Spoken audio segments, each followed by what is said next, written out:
desa Pelandaan. Terletak sebuah petilasan tua yang konon menjadi tempat pertapaan seorang tokoh sakti dari masa lalu bernama Eyang Warok. Bangunan sederhana beratap ijuk itu berdiri di tengah hutan jati, jauh dari permukiman warga. Meski sudah lapuk dan nyaris runtuh, tempat itu tidak pernah benar-benar kosong. Warga desa percaya arwah Eyang Warok masih menjaga tempat itu, dan siapapun yang mengusiknya akan menerima balasan setimpal. Hari itu, langit tampak muram meski belum ada tanda hujan.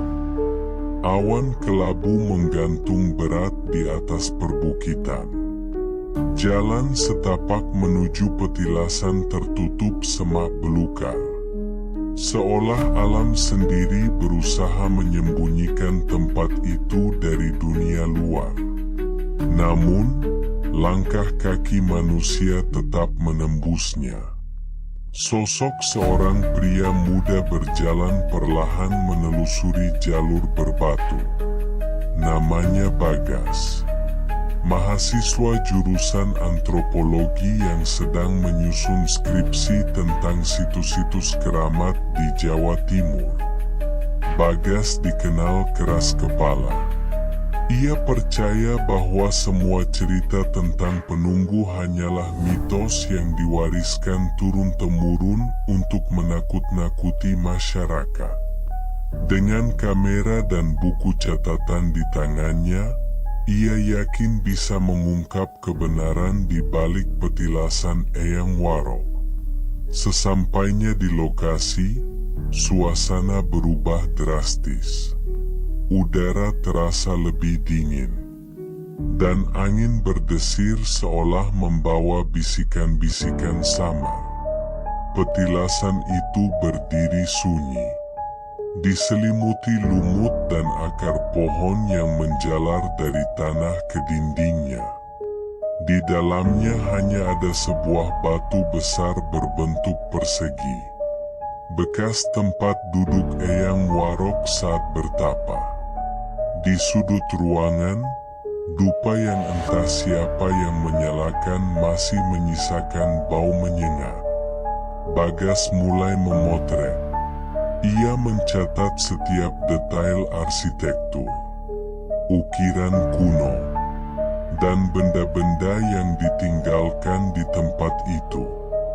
Namun semakin lama ia berada di sana, semakin aneh suasana yang dirasakannya.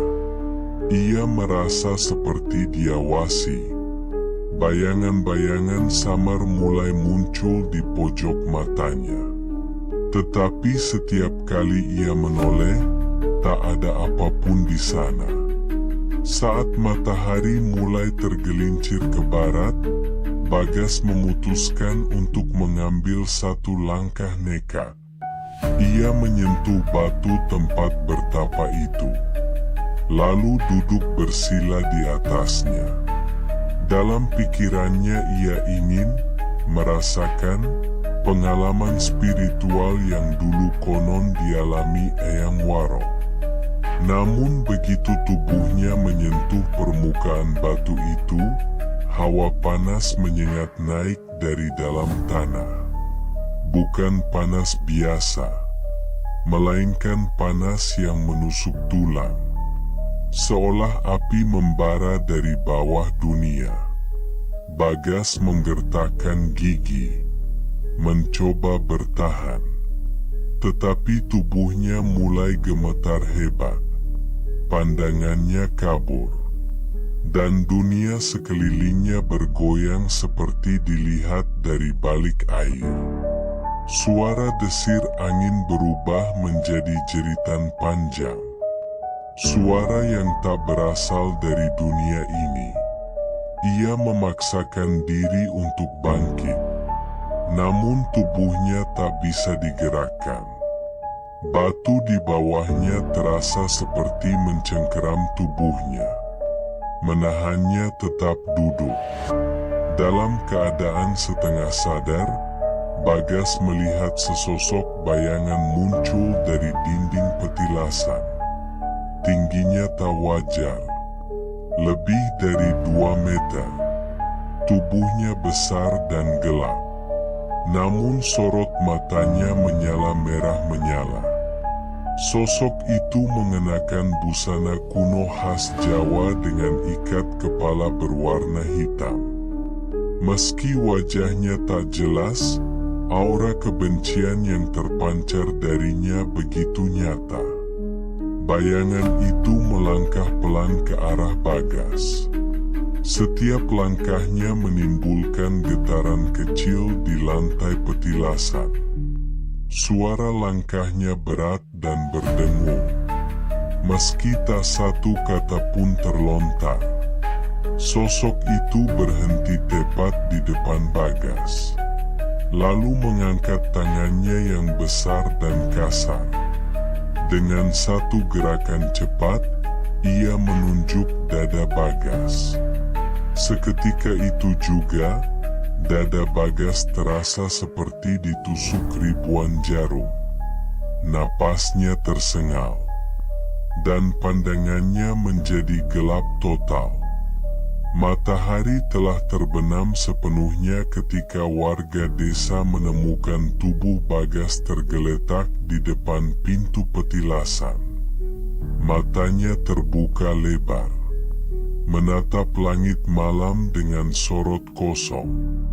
Ia tidak mati, tetapi tidak juga sadar. Tubuhnya dingin, kaku, dan tak merespons panggilan atau sentuhan. Hanya detak jantungnya yang pelan membuktikan bahwa ia masih hidup. Malam itu, sesepuh desa bernama Mbah Darto datang dan menatap tubuh Bagas dengan raut wajah khawatir. Ia tahu apa yang telah terjadi. Bagas telah melanggar batas. Ia telah membangunkan sesuatu yang selama ini tertidur. Mbah Darto menyuruh warga membawa Bagas ke rumahnya. Tak seorang pun berani menentang. Di petilasan, dupa yang sebelumnya mati kini menyala kembali. Meski tak ada yang menyalakannya. Dan dari dalam hutan, terdengar lolongan panjang yang menggema hingga ke seluruh penjuru desa. Petilasan itu sekali lagi menunjukkan kekuatannya. Penunggunya belum pergi, dan kini ia telah terbangun. Sejak kejadian di petilasan itu, desa Pelandaan tak lagi sama. Suasana yang biasanya tenang dan bersahaja kini berubah menjadi tegang dan penuh kecemasan. Warga jarang keluar rumah saat malam, dan suara gamelan yang biasanya terdengar dari langgar di tengah desa kini menghilang. Beberapa orang bahkan mulai mengalami mimpi buruk yang sama, tentang sosok tinggi besar bersorban hitam yang berdiri di tengah hutan, menatap mereka tanpa mata. Sementara itu, Bagas belum juga siuman. Tubuhnya terbaring kaku di rumah Mbah Darto. Namun matanya masih terbuka lebar, seperti sedang melihat sesuatu yang tak dapat dipahami orang biasa.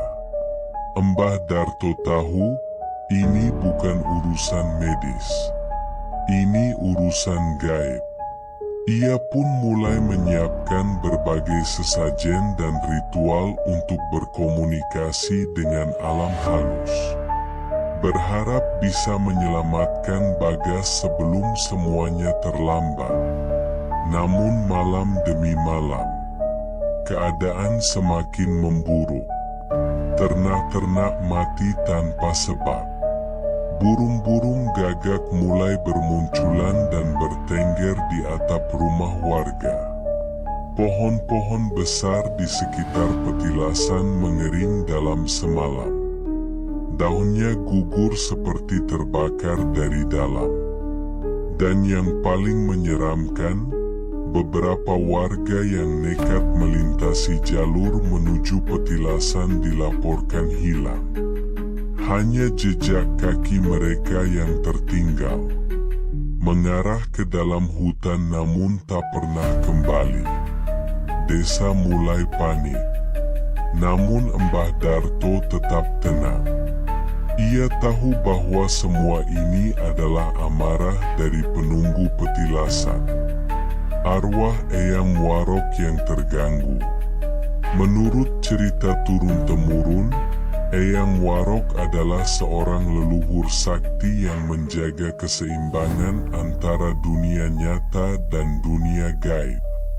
Namun dalam kematiannya, ia menjadi sosok penjaga batas yang tidak bisa diganggu. Dan kini batas itu telah dilanggar.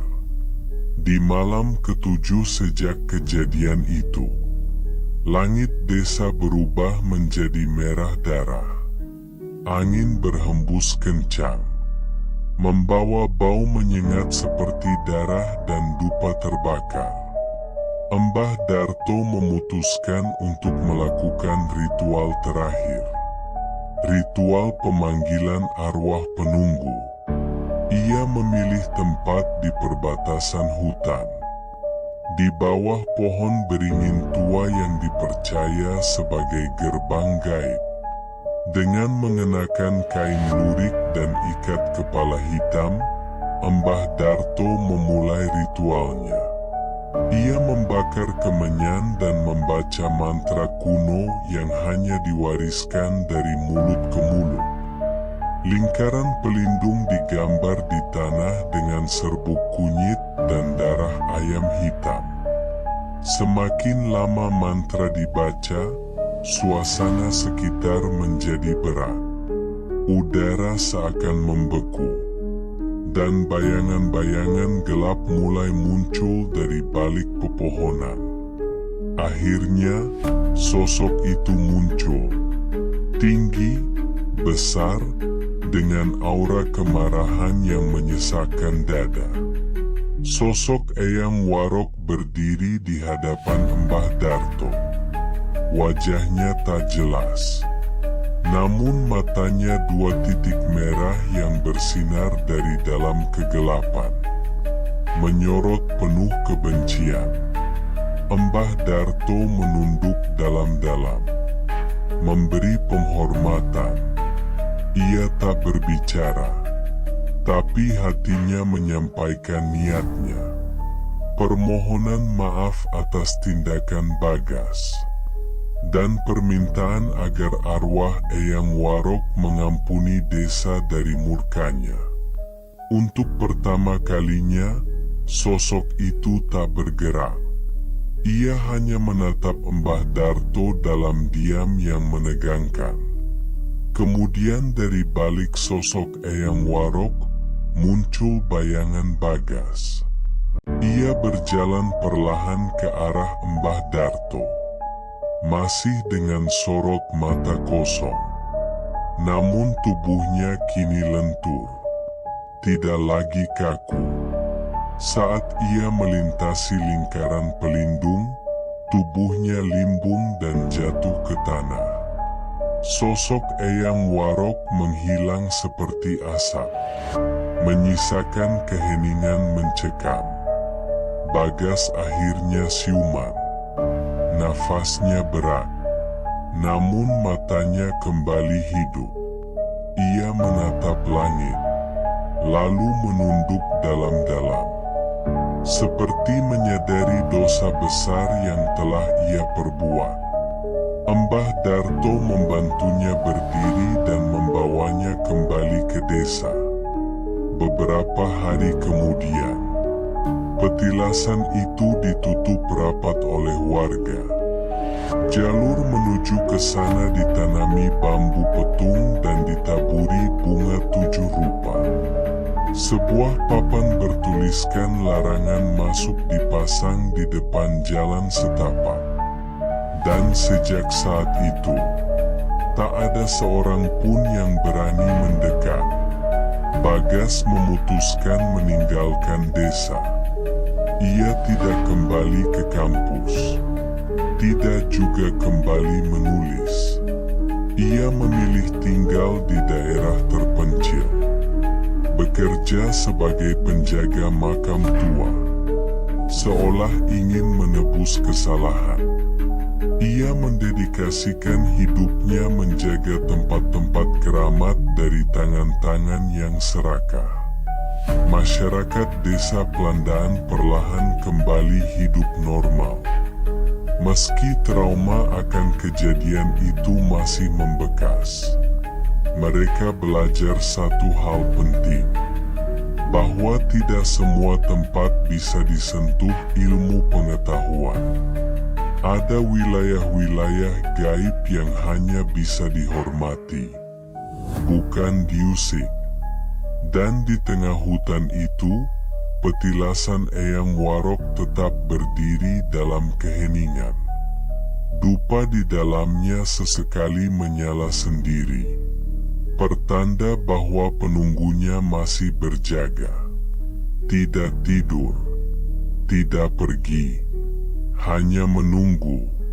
Siapa lagi yang berani melanggar batas?